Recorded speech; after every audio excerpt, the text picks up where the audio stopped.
you guys have seen what the Vivio looks like compared to all kinds of other things with our other video that we did earlier. But today I kind of wanted to go over things with the Vivio itself, because this car, while it's tiny, is actually really fun to drive and has a pretty unique setup. That said, let's go over a couple different things with the 1996, or this one is a 1997 Subaru Vivio RX-R. Besides the fact that it's very tiny, this one has a couple extra things that have been done to it. The previous owner put a set of Sparco racing wheels on it. These are actually 14-inch wheels. My black one has 13-inch wheels.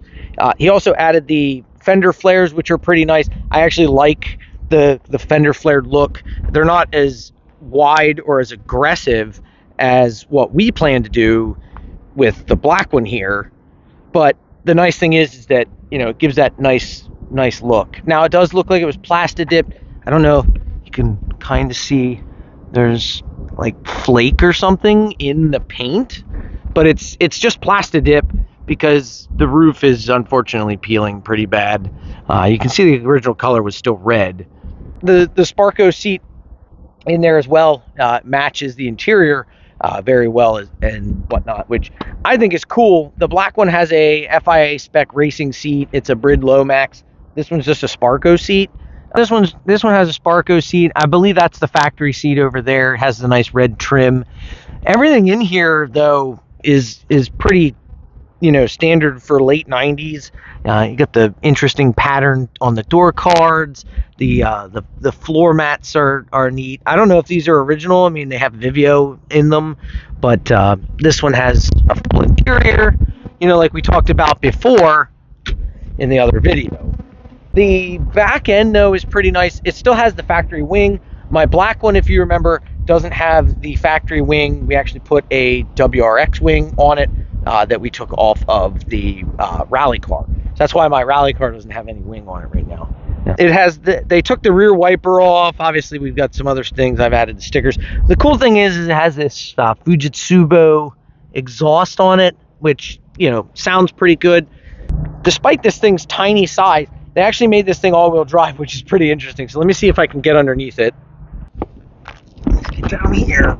All right. So, yep. So there's the center diff, or a typical all-wheel drive car has a center diff. This one has a viscous coupling bolted there right on the end of the drive shaft. And then you have the rear diff and then the drive shaft. Don't mind the diff leak. Subaru thought it would be a cool idea to put a supercharger on this thing. As if the tiny size wasn't enough, taking this thing and adding a supercharger seemed logical. So under the hood is Subaru's Clover 4 engine, which is basically a inline 4-cylinder, not a traditional boxer motor that most people know Subarus for. But just take a look at this, right? My finger span there is about 8 inches, and then you have another maybe, what, 4, if that, to the other side of the valve cover. So this motor is very tiny. But underneath there, in front of this pipe, down in there, that is a tiny little Roots style supercharger. So this motor originally made 65 horsepower in this form. This is the EN07Z motor, which is twin cam. They've used the single cam motors as well as some of the twin cam supercharged motors in other vehicles. But the Sandbar has the EN07 motor as well. However, I think the supercharged version is single cam, not dual cam. This motor, though, normally was making 12 pounds of boost. My black one makes 12 on a good day.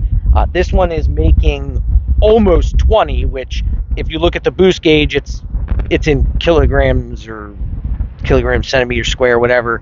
I'll throw a picture of the boost gauge up here, but it makes almost 1.5 on that boost gauge, which I think calculated out to PSI is right around 20.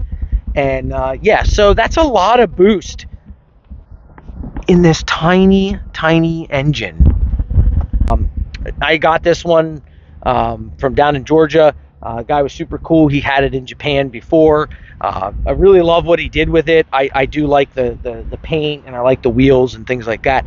Unfortunately, though, I think this motor was just starting to get a little tired now. My driving probably doesn't help that, but I don't push this one as hard as I would like, so I kind of drive it mildly. But today, I do want to at least take it somewhere pretty cool, which is the Pagoda up in Reading.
Coming up the mountain, that was a lot of fun. This car, I think, would be perfect for hill climbing if the motor was a little stronger.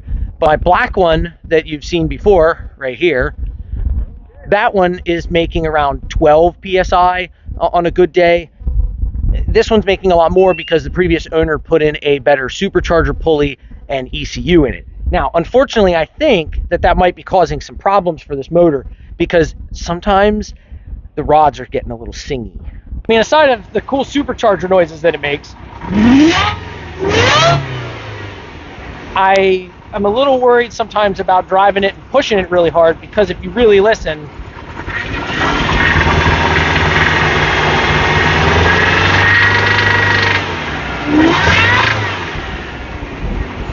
and those rods are not very happy.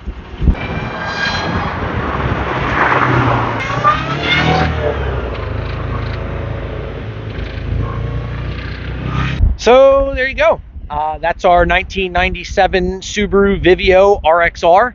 The black one, as you know, we are trying to do some racing with. We want to put a cage in it. I'm not 100% sure whether or not I want to do hill climb or road racing with it. This one, however, I think is going to become some sort of either other daily driver. Right now, I kind of drive it, like I said, hit or miss because of the motor. However, if this motor does let loose, we have a couple ideas. We've considered putting a Gixxer motor in it, maybe even a Hayabusa motor. I want to retain the all-wheel drive, though, because I think just having something this tiny in all-wheel drive is neat. Maybe we'll do something with that. Not 100% sure. Yeah, let us know below. I don't know. Tell us what you think. Give us your ideas for this thing, for a project. If you want to see us do something crazy with it, you know, I don't know. You know, that's kind of what we do here at Drop It Gear. We come up with some cool projects and some ideas, but we want your input as well. So there you go, guys. 1997 Subaru Vivio RX-R.